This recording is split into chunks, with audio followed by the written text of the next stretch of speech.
Good morning.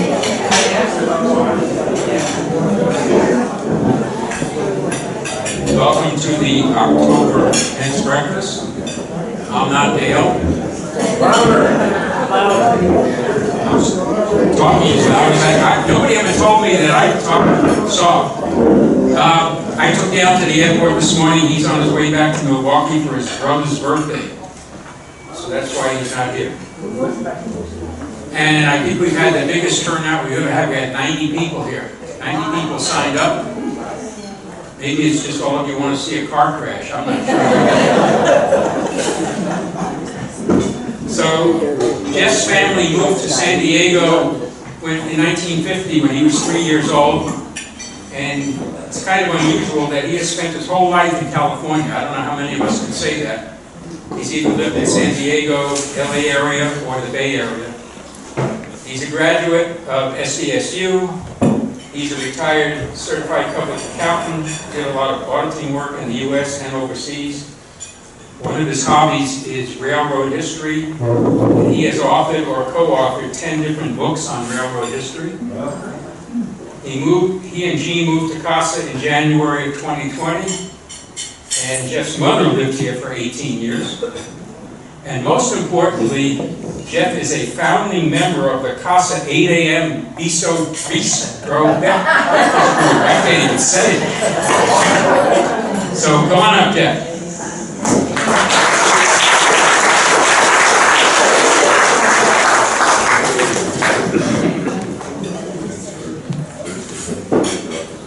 Thank you, Steve.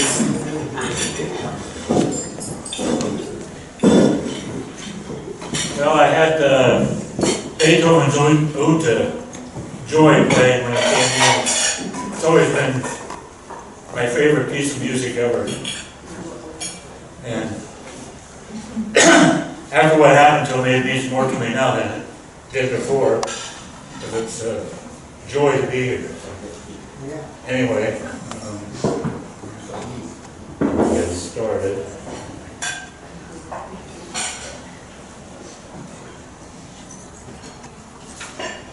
I made a few notes so I can remind myself I'll forget what I wanted to say. Anyway, for those that don't know me, I'm Jeff Cauthen.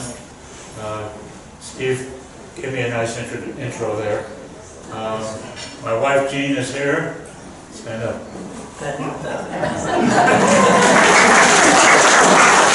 My daughter Emmy's here.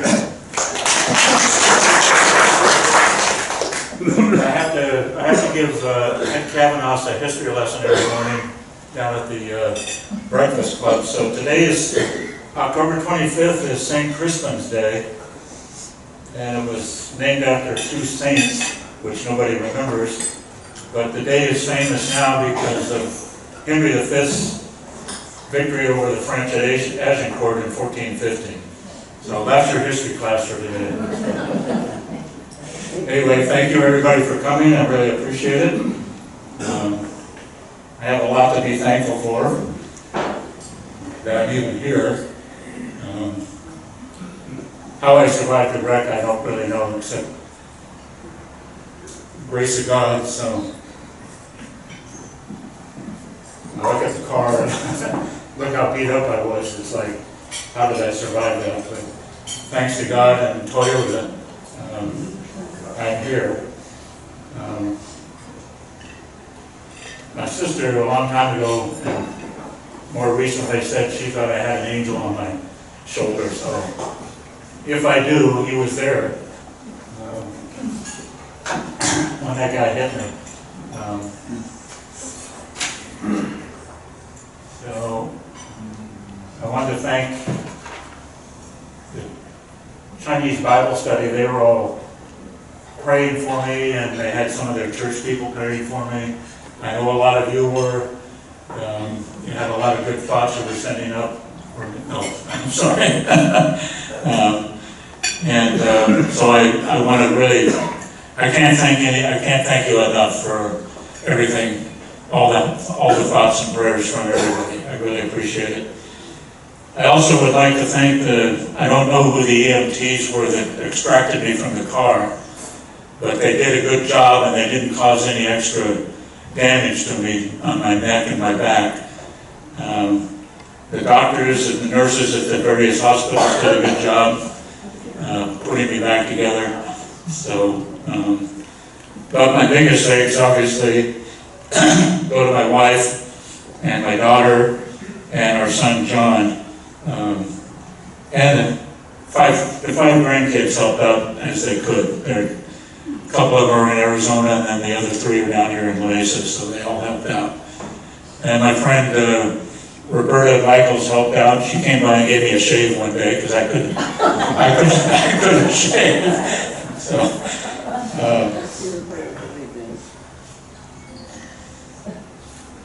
So anyway, I didn't know it until I didn't even pay attention to it until I was writing this, but the accident happened on February 22nd, Saturday, so that's exactly 8 months ago. And February 22nd, we don't celebrate it anymore, but that's Washington's birthday, so that's kind of a little tidbit. But, so, the way I am now, there's Jeff pre-February 22 and Jeff post-22, February 22.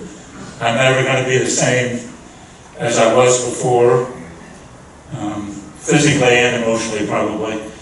Not that I'm overly emotional, but so the reason I'm here is I wanted to just share some of what I found out as a result of the accident.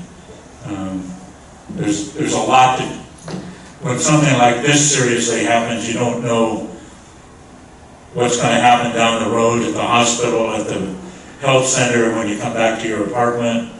There's all sorts of different things that happen, and you just don't know what they're going to do. I thought when Steve made up the brochure that was around the elevators with a picture of my wrecked car, I didn't think anybody would show up. They'd be scared of that view of my wrecked car, but obviously not. So thank you again for everybody coming. I'm going to go through what happened to me just to give you an idea of what happened and why I was in the hospital for 3 weeks, why I was in the health center for 5 weeks, and why I was back in my apartment in PT. And I was doing some of the PT. We had a couple of PT people come by, but then my wife had to do a bunch of stuff. So again, it's one of these things that you don't know until it happens to you. So anyway, what I had was, as a result of the accident, I had a broken neck, C6 and C7, broken back, L8, 9, 10, and 11, broken sternum, broken finger, I think 4 broken ribs, collapsed right lung. Was my lung partially collapsed in me, or it was partially collapsed? Lacerations on both hips, which I think were probably caused by the seat belts, which the seat belts did a great job, but they can tear you up when you get hit that hard and your body moves violently. I had a concussion and I had a subdural hematoma. A couple of months ago, I noticed a dent on my head, my forehead. My daughter noticed it too. I think that's probably where I hit my head and got the subdural hematoma. And they didn't, it was minor enough that they didn't drill into my head to relieve the pressure or anything. But I think as my body absorbed the hematoma, the pressure disappeared, and now the dent appeared where it happened. So, when I went down, my current neurosurgeon, he told us I think we saw him in April, if I remember right. We were talking about what happened to me, and he said, well, you know, you're not young anymore. This is going to take 6 months to a year.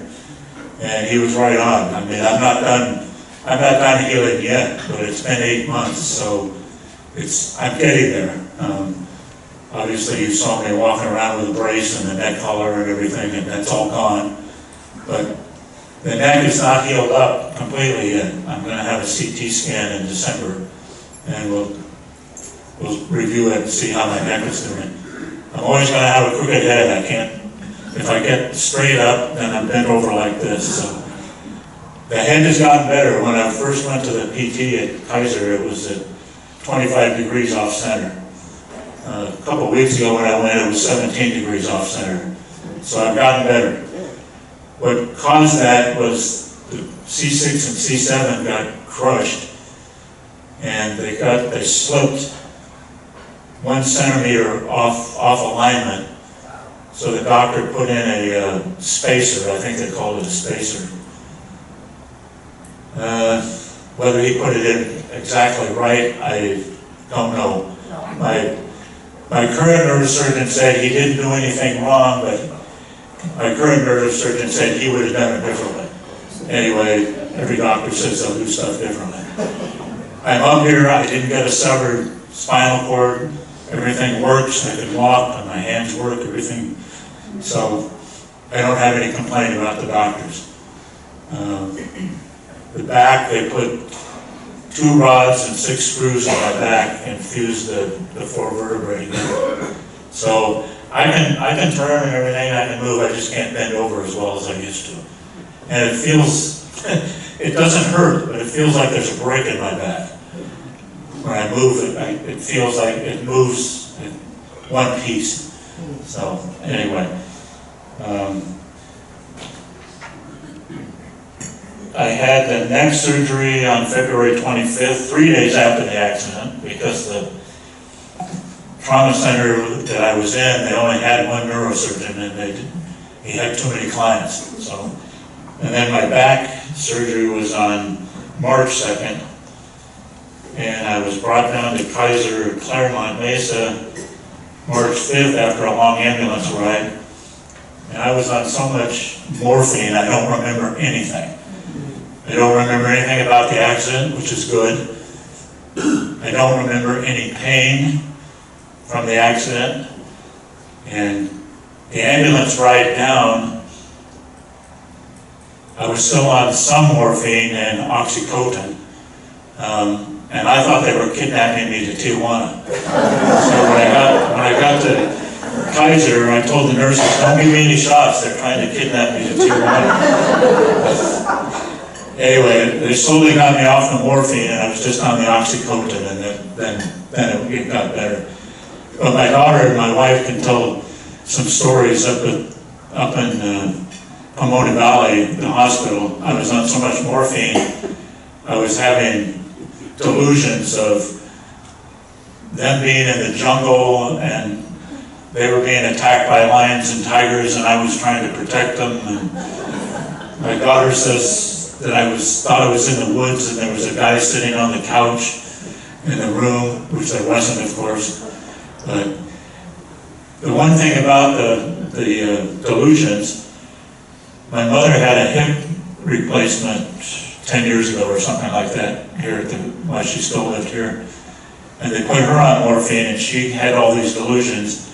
She didn't know what was going on, so she was calling me and saying, why was I doing this stuff? She was having delusions about me doing crazy stuff. And we finally got her off the morphine, and then she was okay. So I knew that these delusions I was having were just that. They didn't scare me, they didn't bother me. I knew that it was just from the morphine, so it didn't bother me. It was weird. So the other thing, when they brought me out here, when they brought me back to Cauthen Health Center on March 12th, the day after my birthday, starting that day, I told them no more oxycodone. So since then, all that I've taken is Tylenol. I haven't had any real pain or anything from this nonsense. So I do know why people get addicted to oxycodone. It's really nice stuff. It makes you feel really good. I remember the last time they gave me some, I could feel it going down in my fingers, putting my fingers to sleep, and it felt really good. But I told them no more on that. So like I said, it's been a long time. I got the back brace, I got off in June. I got the neck collar off in the middle of August. And now I'm on working on PT to get some range of motion. You can see my left, I can't turn very well. Right, I can turn pretty well. We bought a new car 5 weeks ago. I've driven it 3 times, just down to DeWenda, down to CVS. I'm not real comfortable with being out on the freeway or anything like that yet. So time will tell. We'll see how that goes. But what was interesting about the car was we bought exactly the same car that was wrecked. I got a Toyota RAV4 2025 model. The wrecked car was a 2024.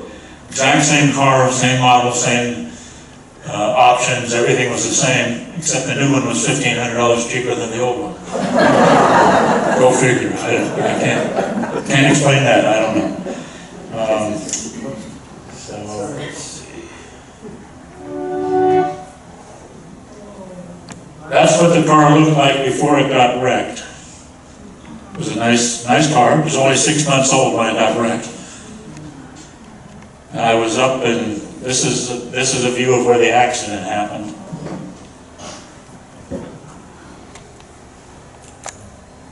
I'm P2. I'm coming down. There's my red car. I'm coming down here. The reason we have this is the guy that ran into me was being chased by the police in a so-called stolen car. So he was being followed by the helicopter. So we have film of all this. So I'm coming down here. He's P1. He hits me here. And my car ends up over here. He went and hit another car, P3, careened over here, and he hit another car, P4. This car he totaled also, this P3. P4 was able to drive away, and the drivers of those 2 cars were not badly injured. They complained of, according to the police report, they complained of neck damage, or neck pain, but no real damage. They weren't hospitalized or anything. He ended up here, the wrecked pickup that he was driving in up here, and then he bailed out and ran off, and the police chased him and caught him over here, and they broke his arm when they threw him on the ground. That's the only thing that happened to him. He had a broken arm after the wreck. So, lucky him.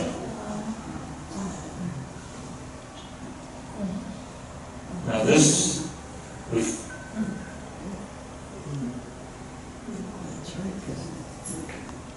is a video of the accident. So here's he's coming down in this pickup truck.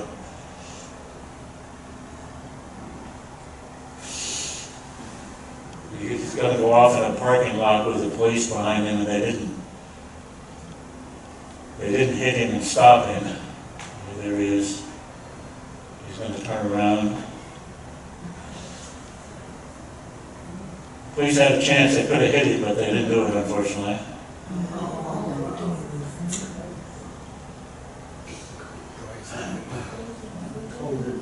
So I'm coming down here. You see my red car, and whammo. Spun me around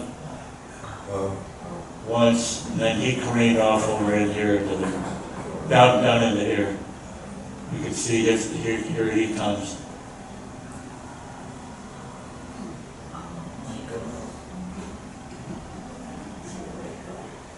Anyway, he smashes into a couple of other cars.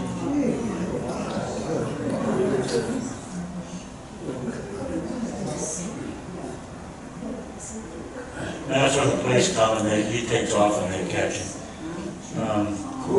That's what my car looked like after the aftermath of the wreck. I want to thank Steve Badolf. He's the one that slowed the video down so that we could see it. So you he can was see. going much faster. Well, the police report, they interviewed witnesses. One witness said that he was going 65, one estimated 85. We don't know. Obviously, he hit me at a very high rate of speed. My son and I estimate probably 70 or something, 65 or 70. We just don't know. I had come down Benson, I was gonna get I was in the left turn lane to turn on to, what is it, anyway, whatever road that is. And I was gonna go on home, I was gonna go down the freeway and come on back home. Anyway, you can see all the airbags deployed. The car had 8 airbags, these curtain airbags. There was an airbag up here in the top above the window, and there's the steering wheel, and these are duplicated on the other side. I looked at the video of him crashing into me, and I think that's where my angel was on my shoulder, because if he had hit me directly at 90 degrees, T-boned me, I don't think I'd be here talking to you. But right at the last second, he turned a little bit to the right, so he ended up hitting me at something like 85 degrees. Because I wondered why my car was so torn apart. And when he did that, all the energy in his truck was directed that way, tore my car apart, completely tore the car apart and spun it around. When my son went down to the yard where the car had been towed to get my stuff out of the car, he couldn't open the other side of the other door, the right-hand doors, because the car had been bent. He hit it so hard he tweaked it and bent it. So, anyway, poor car. Let's see. See, I said I came to the health center on March 12th, our health center.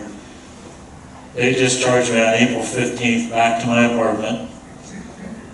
And I already said I got rid of the back brace and the neck brace. Yeah, I went through that.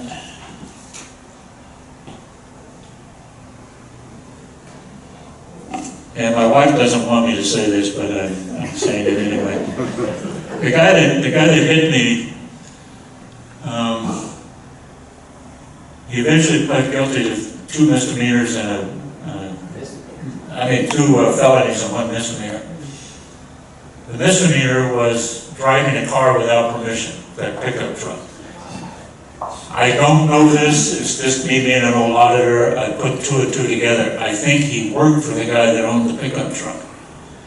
The guy that owned the pickup truck owned a construction debris removal business. And I think he loaned the truck to the guy and told him to go to Home Depot or Lowe's and get something, and the guy didn't bring the car back, and then he reported it stolen. So, anyway, that's the only thing I can think. I mean, it doesn't make any sense that the police were chasing him. It was just a pickup truck. He was going to park it sometime and run away. They could have got him, but anyway, they did what they did. He's only 28 years old, and he's already screwed up his life. He was on parole when he hit me. And like I said, he pled guilty to 2 felonies and 1 misdemeanor. He got sentenced to 4 years in the state prison. He's up at Avenal up in the Central Valley. The court clerk said he would probably be released on parole after about 2.5 years. So that's just the way it is. There's nothing you can do about that. And then what's interesting is I had these dark glasses on when I got hit. These are the same ones, not a scratch on them. They didn't get broken. Nothing happened to them. Look what happened to me, but the glasses are fine. I had my reading glasses in my shirt pocket. Not a scratch, not a dent, nothing. My cell phone was either in my pocket or in the center console. Not a scratch, not a dent, not a broken screen, nothing happened to my cell phone. Hard to explain all that, but that's the way, it's the way the world works.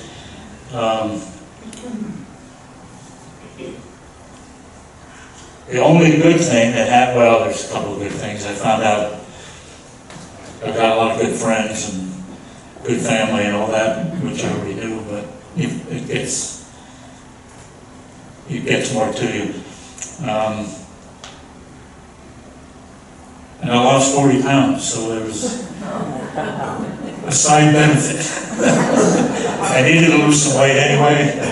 It's a tough way to do it, but there it is. So when I was getting ready to check out of when they were getting ready to check me out of the Kaiser Hospital,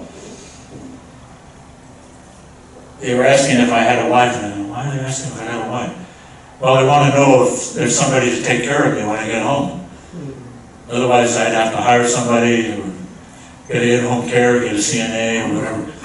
So they use my poor suffering wife as my CNA.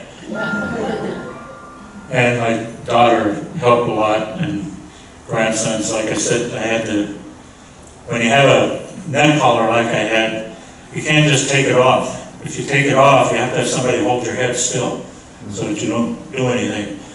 So my daughter would hold my head, and my wife would shave me, cut my hair. Like I said, Roberta shaved me once. So these things you don't think about until something like this happens. It's like, yeah, who's going to take care of you? So anyway, and there's all the things that we do on a normal daily basis when you wake up in the morning, we don't even think about it. Brushing your teeth, flossing your teeth, taking a shower, putting your shorts on, putting your shirt on, putting your socks on. I think putting my socks on was one of the last things I did. It was so hard to bend over with my back to put my socks on. I do now, but it took a while to do that. It took a while to figure out how to put my shorts on. Thankfully, the apartment that we have then has the handicap bars in the bathroom, so it makes the bathroom look much more usable. So if you don't have those in your bathroom, I would suggest you get them. Talk to facilities and see about getting them installed. It makes it so I can take a shower on my own. I don't have to have my wife helping me with the shower anymore. When I had the collar on, finally what we started doing was just showering anyway and getting the collar all wet. And then I had an extra collar to put on. After we took the wet one off, then I put the dry one on. That made life a lot easier. Before that, we were trying to spray around the collar and all that. That didn't work. So anyway, you can just imagine all the things you have to do at home. Like when I got back to the health center, they didn't want me out of bed on my own to walk around because they were worried I would fall down, and I probably would have. So they got me out and put me in a walker. I started walking pretty well on my own, probably 3 weeks after I got to the health center. The PT people down there did a good job. And I started coming up to the bistro and having breakfast with the crew again.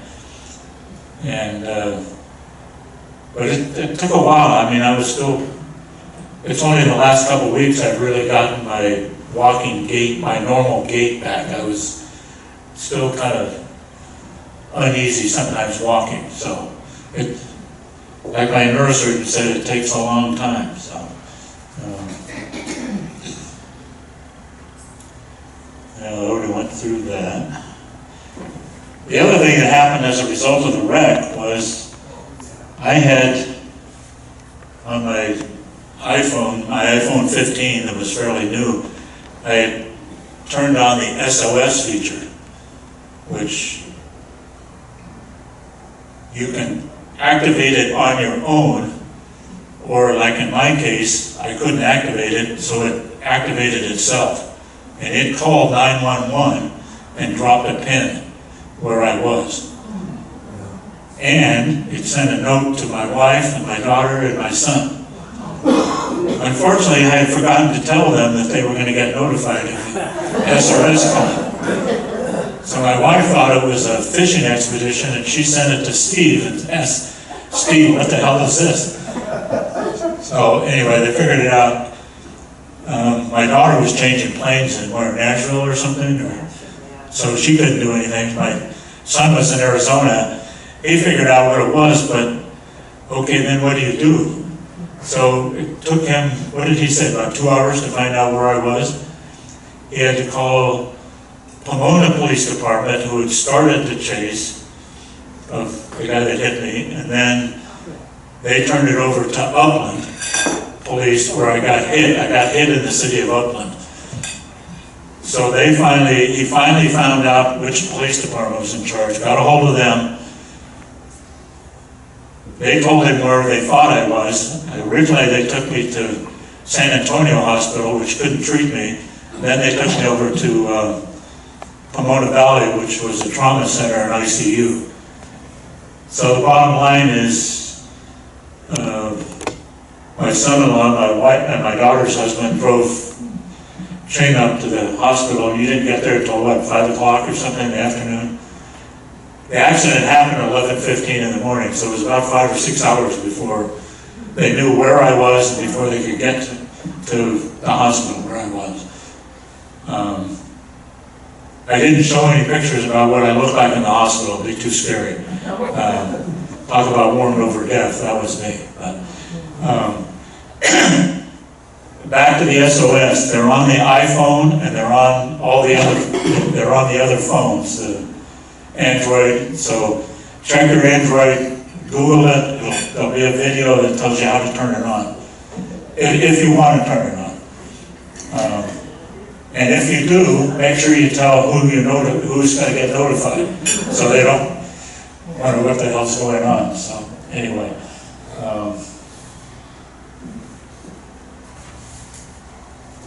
So obviously a big shout out to my daughter and my son for figuring this all out, getting my wife up there and getting them in a hotel. You stayed the whole 2 weeks I was up at Pomona Valley. I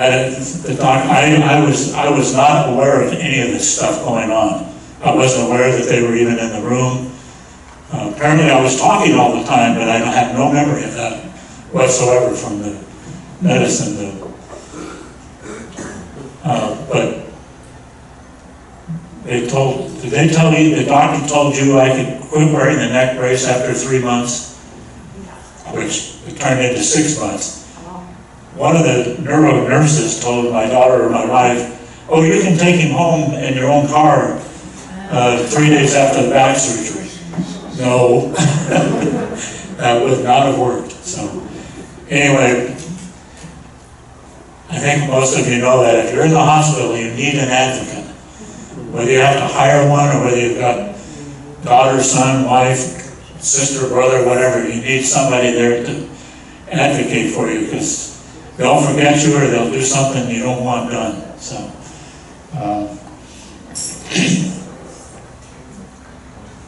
So anyway, the angel that hit me, that's his name. How ironic.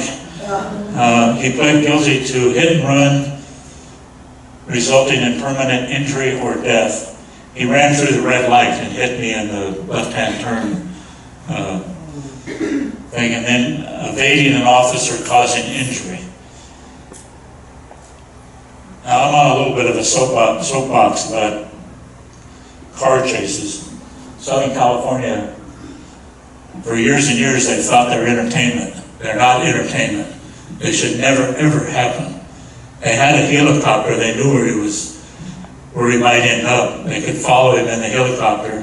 He's going to run out of gas, or he's going to ditch the car in a parking lot someplace, then they can follow him on the ground. They should never be chasing him on the ground. If they hadn't been chasing him, these 2 felonies, that would have never occurred. He wouldn't have hit me, and he wouldn't have injured one of the officers that took him down after he bailed out.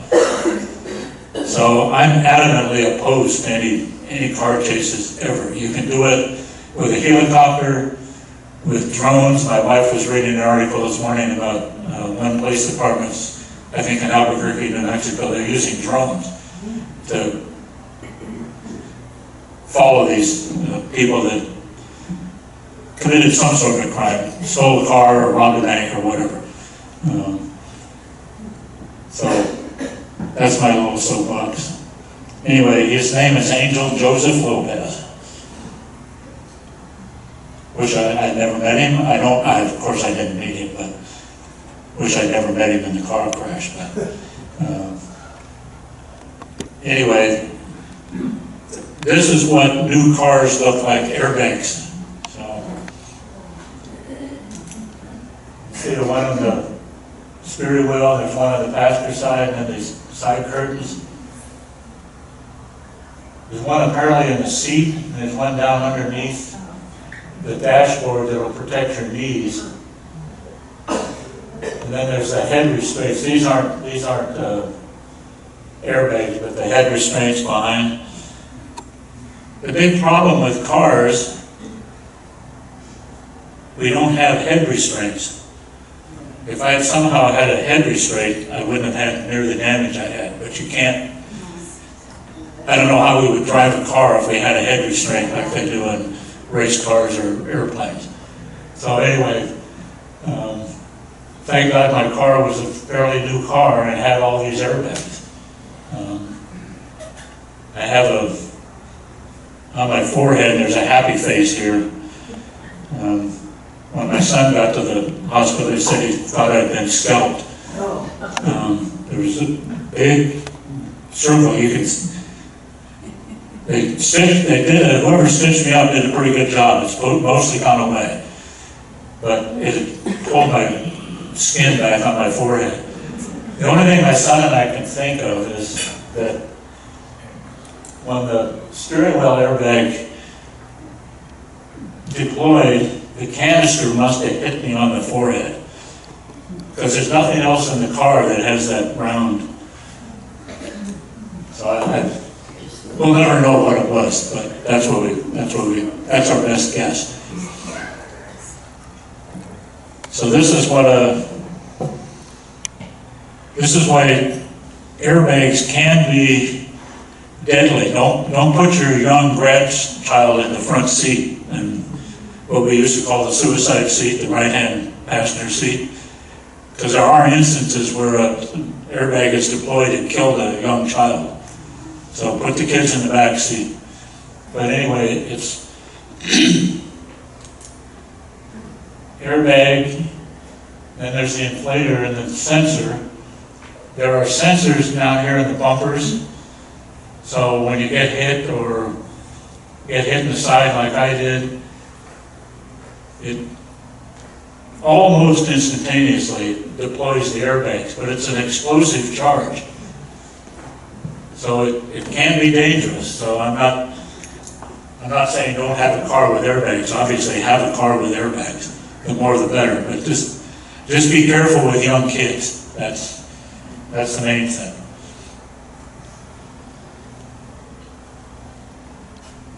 Yeah, I don't have a picture. Well, my old picture of the old car. You probably remember cars blowing up and they get hit in the rear. That's because the gas tank used to be in the rear.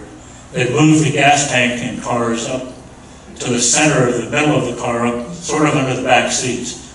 So if you do get rear-ended, they're not going to blow up normally you're not going to damage you hit so bad that you're going to damage the fuel tank and rupture the fuel tank. So that's another safety feature on the car.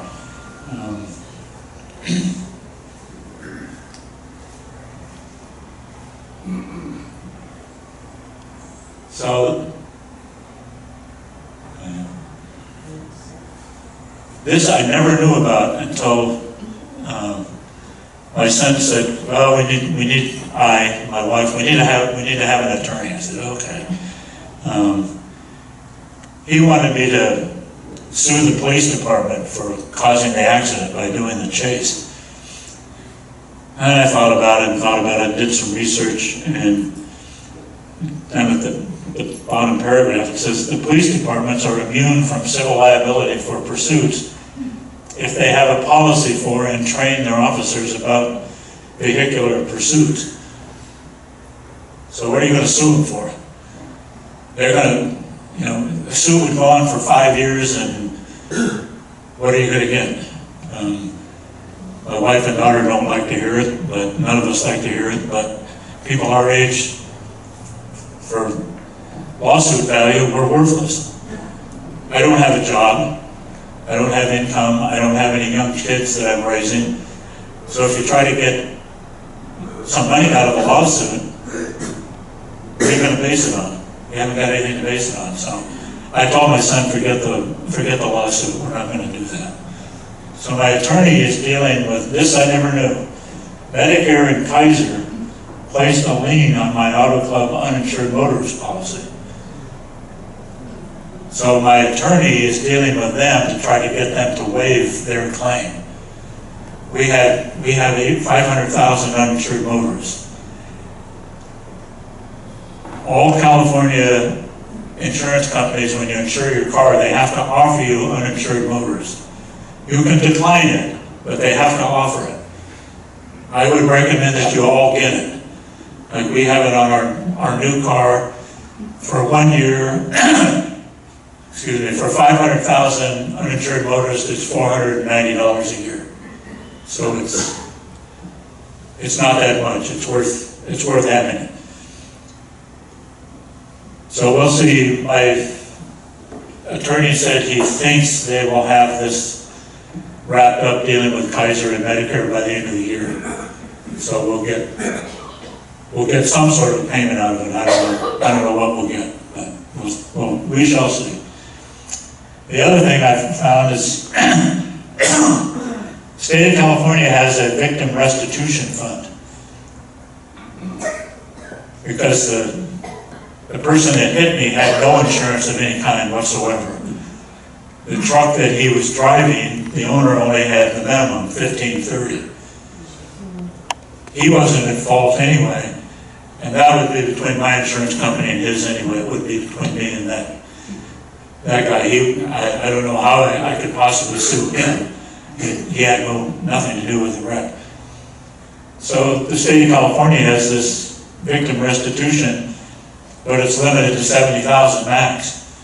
Well, that's not anywhere near the $500,000. It's not anywhere near what sort of medical bills I may get out in the future. Who knows what time will bring.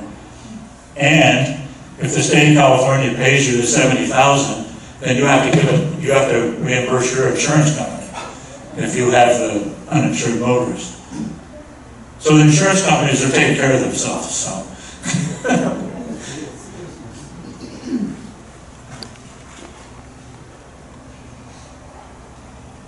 I already said most of that.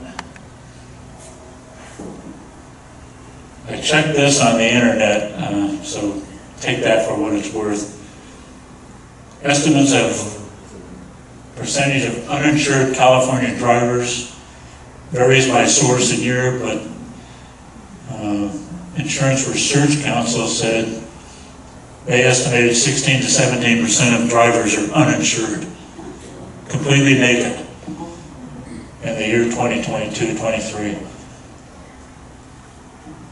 And this is California, and of course it's higher than the national average. So every time you go out on the road, you got a pretty good chance of being around somebody that's uninsured. So I don't know what you do about that except just be aware of it. That's why I recommend getting the uninsured. Because the uninsured, if you have the insurance you have on your car pays to fix your car, and the $500,000 medical you have is to pay the medical on the person you may have hit. So you have to have the 500,000 uninsured motorists to take care of you.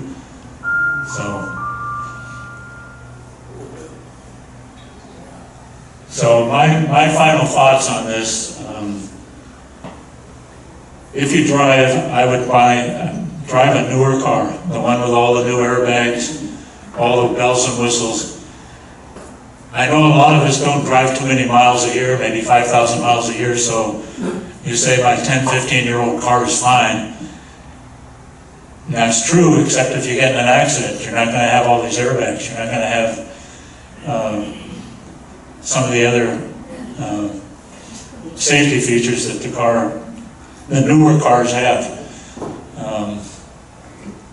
Like I said, the old RAV, the one that got wrecked, it was $35,000 out the door.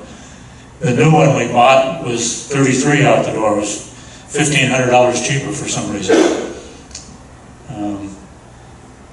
And when the Auto Club paid us off on the wrecked car, they gave us the value of the car plus the state sales tax back, which I had no idea they did that. So that was kind of a surprise. So like I said before, carry the uninsured motorist on your car insurance. It's up to you, but I would recommend enabling the SOS feature on your cell phone. Because when I left Saturday morning, I told my wife, I said, I'll probably be back 2 or 3 o'clock in the afternoon. If I hadn't had the SOS feature on my phone, I don't know when she would have been eventually notified by the police that I'd been in a wreck and I was in a hospital. I've got that little green CAUThen card in my wallet that they have down at the SIR reception. Maybe they would have called SIR, the police would have called SIR, I don't know. They had my wallet, they had all my info in my wallet, but how much time it would have taken to call her, I have no idea. So, I'm a great fan of the SOS feature. If you're in an accident like I was in, probably any kind of a serious accident, even if you're not hurt, you probably need an attorney to guide you through all the ins and outs of what's going to happen. The guy that hit me was 100% at fault. So my insurance company is not getting sued, I'm not getting sued. We don't have to worry about that. But most accidents, they come up with, well, you're 20% liable and you're 80% liable. So to protect yourself, you're going to need an attorney to try to guide you through all the ins and outs of what's going to happen in a lawsuit, or God forbid you have to go to a jury trial. So,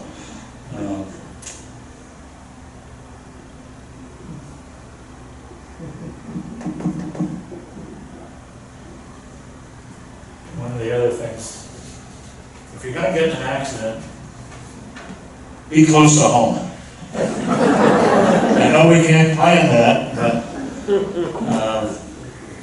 being 130 miles away was a great inconvenience to everybody. Great trauma. When my wife finally found out, when our son called her and told her where I was, I can't imagine what was going through her mind. I was almost dead. If you see pictures of me, I mean, I'm just, there's hardly anything there. So, I mean, I can't imagine what people were going through. People came, they were there at the hospital, some other people came and visited. Like I said, I was on so much morphine, I don't remember any of that at all. And it's probably good that I don't remember the accident. I don't have any PTSD. I can get in the car. I've driven the new car 3 times this last week. I don't have any PTSD being out on the road. It doesn't bother me. So, your body going into shock and making you not remember any of that kind of stuff is a good thing. So, I don't know. Like I said, don't get in an accident away from home. You can't plan that, but. And you might want to think about, God forbid something like this happen to anybody. What would your family do? What would your sons and daughters, what would your wife do, your husband do? Uncle, brother, who's going to be there for you? What are you going to do? How are you going to handle this? They had to go up there on their own, my wife and daughter, my son, try to find a hotel to stay in. They didn't know the area. So they found a hotel that ended up being near the red light district. So, you know, it's like, you don't know how you're going to handle this. So try to think how you might handle a situation like this. What would you do? Who's going to, my son, I think, Emmy, you would say, Jackie sort of took over. He got the attorney, he filed the claims with the auto club, he got the police report, well, my attorney got the police report. My daughter and my wife were at the bedside with me all the time, my son was there too, but my son took care of most of the ancillary stuff, the insurance and all that sort of stuff. So think about who's going to do that, who's going to file the claim, who's going to get the hotel, who's going to drive the cars, arrange transportation, all that sort of stuff. Lastly, I will say the health center here at Cauthen, I was there for almost 5 weeks. They took very good care of me, treated me very, very well. I don't have any problems with the health center. I know other people have complaints about the health center. I have none. I was well treated. They took good care of me. PT was excellent. OT was excellent. So you don't want to be there, but they took good care of me. The other thing, the last thing I'll say is, or one of the last things is, I watched way too much TV. Sat in a chair, got out of bed, had some breakfast, then have some PT, and then sit in a chair all day. Oh my God, they show the same thing every hour, over and over and over.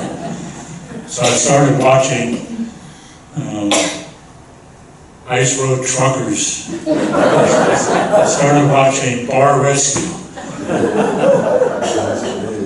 And I'm not recommending anybody donate any money to any of these organizations, but there's a lot of ads, I know you've all seen them, for Tunnels to Tower and Wounded Warriors and all this. The thing I got out of that was, I'm not in very bad shape. I didn't lose any eyes. I didn't suffer any traumatic brain injury. I didn't lose any limbs. I'm still mobile. I'm not paraplegic. I'm not quadriplegic. You look at these guys that went to Afghanistan and Iraq, and they didn't die of their injuries. They came back and you think, oh my God, what have I haven't got anything to complain about. I mean, I'm not happy what happened to me, but I'm up here, I'm talking, I'm walking around. I'm finishing up writing a new book. My wife and I are back to leading a fairly normal life. We go down and eat, we do everything we want to do, we get in the car and go someplace. I'm gonna have residual of these injuries for the rest of my life, but it's not life-threatening, it's not debilitating, it's just an inconvenience to have a crooked head, have a fused back, but it's not a big deal. So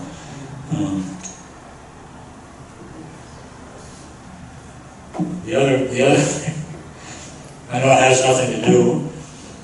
I didn't get hurt below the waist. So when I got to Kaiser down at Claremont Mesa, they had me out of bed the next day walking. Because I wasn't injured, so I could walk. I didn't walk very far, but they started me walking. And since I got back to the apartment, we've been walking. My wife and Cauthen and I, the three of us, have been walking out in the park. So So it's taken a while to get my energy back up and my stamina, but it's up. Like yesterday, I walked 9,000 steps. The day before, I walked 11. The day before that, 9. You gotta get out and walk. Even if you're okay. Everybody here is okay. Get up and walk. Walk as far as you can. Don't walk till you hurt. Don't walk till you fall down. But keep walking, whatever you do. I think one reason, other than the angel on my shoulder, the reason I survived this wreck is because I was in good shape, physically. Because before the wreck, we walked every day. And I was probably averaging 3 miles a day walking. So my heart was in good shape, my lungs are in good shape, my legs are in good shape. So do whatever you can to keep walking. In my view, it's the most important thing you can do. Get up and walk. So that's about all I have. If anybody's got any questions, I'll try to answer them. If anybody has anything? How did your son select the attorney? That was my question. My son graduated from the Naval Academy. One of his classmates, this is a horrible story, went back to his parents' farm in North Dakota, working on the farm, and an accident happened and it ripped off his arm. He stayed in the academy, he graduated, but he went into law. So my son called his classmate and said, we need an attorney. So he recommended this attorney that we have that's over. He knew that his classmate knew this attorney. He's over in, I think he lives in Oceanside. He has an office downtown. So yeah, we did not have an attorney. We don't have a family attorney, or we didn't. We didn't have a family neurosurgeon. We had a GP, but he was here, I'm up there. I wish if the accident had to happen, I wish it had happened closer to UCLA or USC, where there probably would have been more doctors available. I got good treatment, I'm not complaining about the treatment, but we went last year in November, a year ago, we were in Taiwan. I can't imagine if something like this happened to me in Taiwan. Or if 2 years ago we were up at Yellowstone. If something like this happened if we were away from a big city where there's big hospitals. How are they going to treat you? They have to put you in a helicopter. You're either going to die, or they're going to put you in a helicopter and try to transport you to a trauma center. So I'm not saying don't go on vacations or anything. Go on vacations, have a good time, but just make sure your insurance is all up to date. Make sure you've got everything covered. When we went to Taiwan, we spent the money to have travel insurance. So if something did happen, they would get us home. So that's the other thing. I'm sure a lot of you travel. I'm sure a lot of you do have travel insurance. But it's a thing to think about. So anyway, anything else? Did you ever hear from the driver? No. I specifically told the clerk of the court I do not want to hear from him. And nothing will ever come of it. He said he'll be up in LA, but I said I didn't want him to be anywhere within 5 miles of me. So the clerk filed that with the Board of Prisons, and who knows well, they'll probably notify me when he gets released. We did get to submit a victim statement. My daughter and my son and I wrote that, and we submitted that to the court, and the clerk read it to the court. I wasn't about to go up there and testify. I couldn't testify to anything anyway because I didn't remember anything. So they do. The court treated us as well as we could be treated. So anything? If your auto insurance didn't cover all your injuries, would your health insurance have kicked in and covered it? Well, I'm on Medicare and I'm on Kaiser's. Medicare, for all of us, Medicare is number one. And then Kaiser and Blue Cross and whatever else you have is your supplemental. We have not paid one single dime for my medical treatment. My son and I, we haven't seen any bills, so we're just guessing, but minimum, my treatment's been $1 million, I'm sure. Probably higher. But we haven't, my wife and I have not gotten one bill from Medicare or Kaiser. Everything has been taken care of. And if I've told a number of people this, if God forbid you're in a hospital and you have to come back to the health center, we've got a fabulous person down there in MJ Slauson. She took care of everything. My wife didn't have to do anything. I didn't have to do anything. She dealt with Kaiser, transported me up here, they had me in the bed. I think I signed one document when they released me from the hospital. My wife may have signed one document, I can't remember. But MJ took care of everything. It's all seamless. So we've got a good person down there. I hope we keep her. And so anyway, anything else? Thank you very much. I appreciate everything.